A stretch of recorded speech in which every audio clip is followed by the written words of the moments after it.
In the spring of 1944, somewhere in southern England, German reconnaissance aircraft photographed thousands of Allied tanks preparing for an invasion of Europe.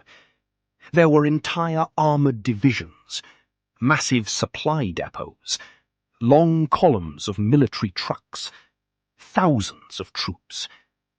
Everything pointed to one conclusion.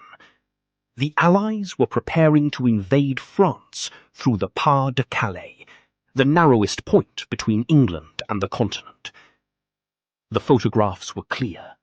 The evidence was overwhelming. There was only one problem. None of it was real. The army the Germans were watching didn't exist. And yet it would help decide the outcome of World War II. This is the story of the Ghost Army. By 1944, Nazi Germany knew an Allied invasion was coming. The only question was where. Hitler's generals studied maps obsessively. The shortest route from England to France was the Pas de Calais. It seemed obvious. Troops could cross the English Channel faster there than anywhere else. German defences were strengthened. Artillery was positioned. Elite divisions waited. The Nazis believed they knew exactly where the Allies would strike. The Allies intended to make sure they kept believing it.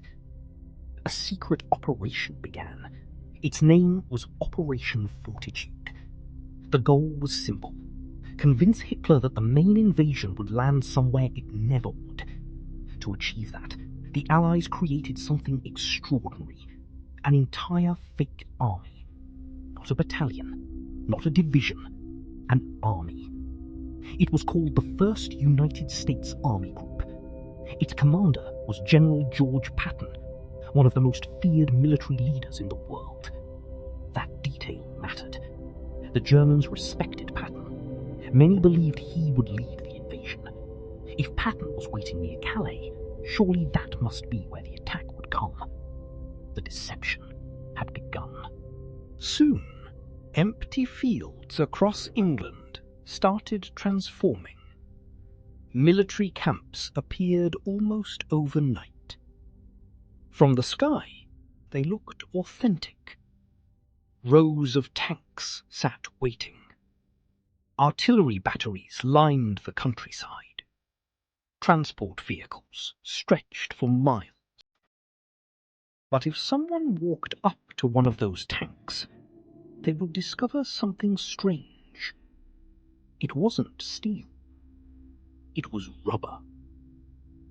Many of the tanks were inflatable. They could be packed into a truck, transported to a field, inflated in minutes, and positioned exactly where Allied planners wanted them. From the air, they looked real. German pilots photographed them repeatedly. Every image reinforced the illusion. The fake army continued to grow. But tanks alone weren't enough. The Germans listened carefully to Allied radio communications. So the Allies... Then came June the 6th, 1944. D-Day. The largest amphibious invasion in history. Thousands of ships crossed the English Channel. More than 150,000 Allied troops landed on the beaches of Normandy. The real invasion had begun. Yet something remarkable happened. Even after the landing started, Hitler remained convinced that Normandy was only a distraction. The main attack, he believed, was still coming. At Calais. Exactly where the Ghost Army was supposedly waiting. German commanders hesitated. Critical armoured divisions remained in reserve. Some of Germany's strongest forces were held back. They waited for an invasion that would never arrive.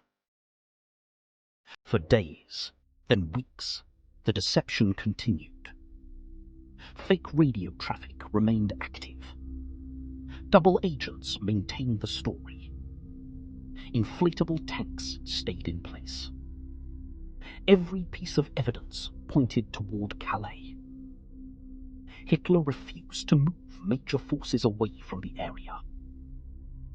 The Allies had successfully trapped German troops in the wrong location. Historians still debate exactly how many lives Operation Fortitude saved, but many agree on one thing. The deception worked beyond expectations. Thousands of German soldiers were defending territory that was never attacked. Entire divisions waited for a battle that never came. One of the most important victories of World War II wasn't one with bullets. It was one with imagination, with actors, with radio operators, with double agents, and with inflatable tanks. Today, when people think about D-Day, they remember the beaches, the gunfire, the sacrifice, the courage. What many don't realize is that before the first soldiers stepped onto Normandy's shores, another battle had already been fought. A battle inside Hitler's mind. And Hitler lost. Because somewhere in England, hidden in plain sight, an army that never existed managed to fool one of the most powerful military machines in history.